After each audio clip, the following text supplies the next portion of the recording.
Binuksan niya ang mga pahina nito, at makalipas ang ilang segundo, isinara niya ito, nahanap niya ang hinahanap niya. Muli, ito'y isang representasyon lamang sa kanyang isipan.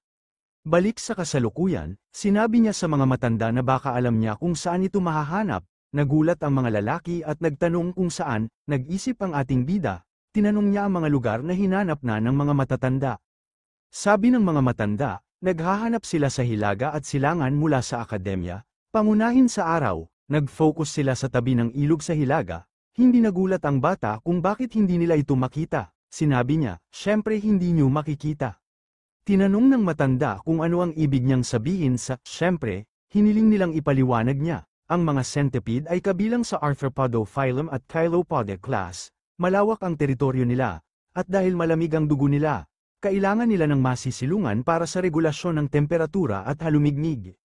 Isa pang nakakatuwang katotohanan, hindi tulad ng karamihan sa mga insekto na may patong laban sa tubig, mahinang waterproofing at may mga butas ang kanilang shell, kaya hindi nila talaga gusto ang basang lugar. Isang hayop ito na nangangailangan ng mataas na halumigmig ngunit ayaw ng sobrang basa. Hindi rin sila magtatagal ng walang tubig. Kaya't mas maliit ang tsansa na makahanap ng blue spot centipede sa kagubatan o tabi ng ilog. Hindi makapaniwala ang mga matanda, akala nila, mas gusto ng centipede ang mga bitak ng bulok na kahoy. Ipinaliwanag ng bata na makakakita sila ng maliliit sa ganoong lugar, pero ang hinahanap nila ay isang malaki. Para sa malalaki, hindi sila mananatili sa kagubatan o bato sa tabi ng ilog dahil mahihirapan silang magtago roon. Nagtinginan ang mga matanda at tumango bilang hudyat ng pagsang-ayon, tinanong nila kung saan nila mahahanap ang centipede. Sinabi ng patriarch sa bata na kung matagpuan nila ito, bibigyan nila siya ng malaking gantimpala. Ngumiti ang bata, itinuro niya ang kanluran, iminungkahi niyang hanapin ito sa mga mabatong bundok sa kanluran. Gusto ng centipede na magpahinga sa ilalim ng mainit na bato sa araw at gumagala sa gabi. Ilang oras ang lumipas, nasa mabatong bundok na sila. Masusing naghahanap ang mga lalaki, nasa itaas ng makitid na bato ang patriarch, nakamasid ng mabuti, lumapit ang isang lalaki at sinabing baka mali ang batang mandirigma, iniutos niyang tapusin na ang paghahanap, nag-utos siya na gamitin ang signal arrow at ipunin ang search team. Pumutok ang palaso, nagtipon ang mga lalaki sa paligid ng bonfire, pagod na pagod sila, pero umaasa pa rin silang tama ang batang mandirigma, nag-iisip sila kung bakit hindi nila mahanap ang centipede. Pero somehow, naniwala sila sa batang mandirigma dahil mukhang matalino ito. Tahimik lang ang patriarch. Hanggang sa isang araw, may nakita siyang nakasimangot. Sinabi niya na ang anak niyang si Huayun ay itinuturing na pinaka-eksperyensyadong talento sa kasaysayan ng pamilya Tang. Tinanong niya kung iniwan na siya ng langit. Bigla, may nagsabi na nakabalik na ang Grand Patriarch. Binati siya ng patriarch, nagtipon sila sa paligid ng bonfire. Tinanong ng Grand Patriarch ang patriarch kung hindi rin ba siya nakakita ng centipede. Sumagot ang patriarch na hindi. Tinanong ng patriarch kung hindi ba rin nahanap ng Grand Patriarch. Sumagot ang Grand Patriarch na hindi. Si Huayun ay kaya sigurong makaligtas ng 3 buwan pa. Nag-aalinlangan siya kung makikita pa nila ang centipede sa loob ng 10 araw. Tahimik sila. Nag-suggest ang patriarch na subukan nilang maghanap sa timog kinabukasan. Dahil wala silang natagpo ang mga bakas doon, sumang-ayon ang Grand Patriarch na walang bakas na nakita. Doon nakaisip ang Patriarch ng isang bagay, tawang-tawa siya at sinabi niyang hindi niya kayang paniwalaan na nakalimutan nila yon. Sabi niya, nasa tamang lugar pa rin pala sila. Tinanong ng Patriarch kung may nakita siyang isang bagay, sumagot ang Grand Patriarch ng hindi, at gaya ng sinabi ng Patriarch, wala siyang naramdamang bakas o presensya. Naguguluhan ang Patriarch. Ipinaliwanag ng Grand Patriarch na dahil walang bakas, may kutob siyang nandoon na ito. Tinanong ng Grand Patriarch ang Patriarch kung may nakita siyang bakas sa nakaraang 3 araw, at sumagot ang Patriarch na wala ni isang hayop, dumi, o marka ng teritoryo. Doon na pagtanto ng Patriarch, sumagot ang Grand Patriarch na ganito nga ang nangyari.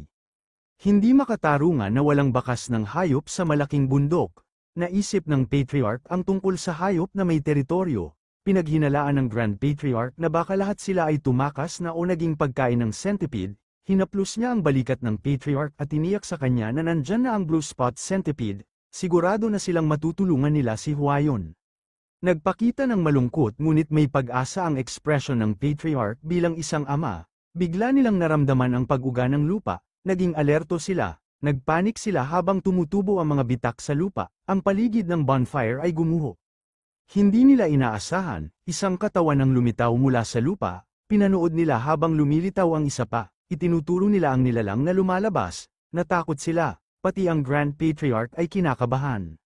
Marami pang mga katawan ang lumabas, ito na nga ang Blue Spot Centipede, at grabe, ang laki-laki nito. Balik sa akademya, ang bata ay nagrereklamo kung gaano ito kalaking gulo, iniisip niya kung gaano ba kalaki ang centipede dahil sa ingay, nagkomento siya na sinabi naman niyang hanapin nila ito, pero binabago nila ang buong bundok. Namangha siya sa centipede na kayang lunukin siya ng buo, dahil isa siyang poison Pokemon, geek, naisip niyang gusto talaga niyang makita ito. Balik sa Rocky Mountain, kalaunan, humupa na ang lahat, natalo nila ang Blue Spot Centipede, pero hindi nang walang mga sugat, nakuha nila ang core nito, isang baby blue na hiyas sa isang kahon ng kahoy.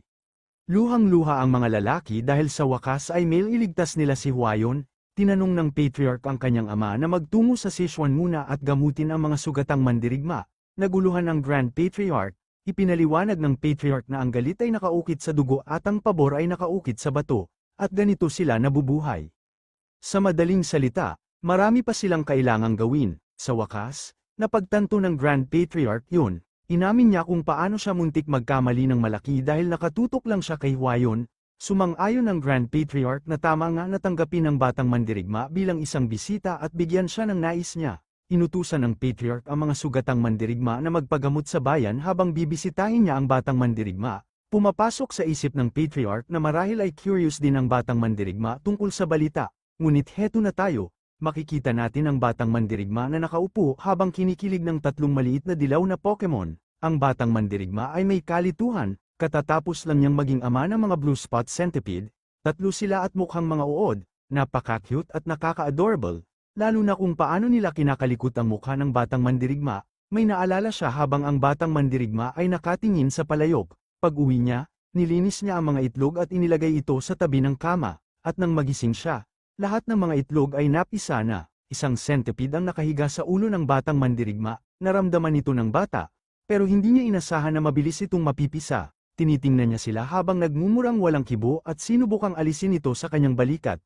Pero may problema, damaykit sila sa kanya at hindi bumitaw dahil iniisip nila siya bilang kanilang magulang. Paliwanag ng nangyari kagabi, ang batang mandirigma ay sobrang curious tungkol sa isang bagong uri ng centipede na kasing laki ng makakain siya ng buo. Sabi niya sa sarili, kung matiis niya ito, hindi na siya magiging spicy fever sa pwesto ng Blue Spot Centipede na nakita niya, hinahanap niya ito. At madali siyang nag-kick ng insekto, nag-init ang ulo niya dahil hindi niya mapigilan ang kanyang curiosity, nahulog ang kanyang sulong dahil nawalan siya ng balanse, pero nakahinga siya ng maluwag, ligtas lahat ng tatlong itlog na nakuha niya, buti na lang tumigil ang ulan, kundi baka wala siyang nakuha ni isang itlog. Nang maglaon, napagtanto niya ang isang bagay, hindi ito ang tamang panahon para maging ganito. Agad siyang tumayo at bumalik ng mabilis para linisin ang mga itlog. Inilagay niya ang mga itlog sa kanyang baywang at sinabi sa mga itlog na maghintay lang sandali, at tiyak na maliligo din sila. Balik sa kasalukuyang panahon, bagamat hindi niya nakikita ang buhay na Blue Spot Centipede, masaya siya na nailigtas ang natitirang mga itlog.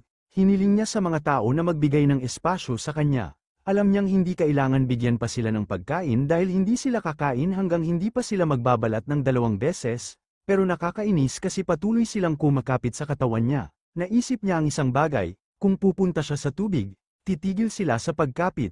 May ngiti sa kanyang mukha nang magdesisyon siyang maligo, baka hindi alam ng maliit na centipede kung anong ibig sabihin nun, pero nang inig ito.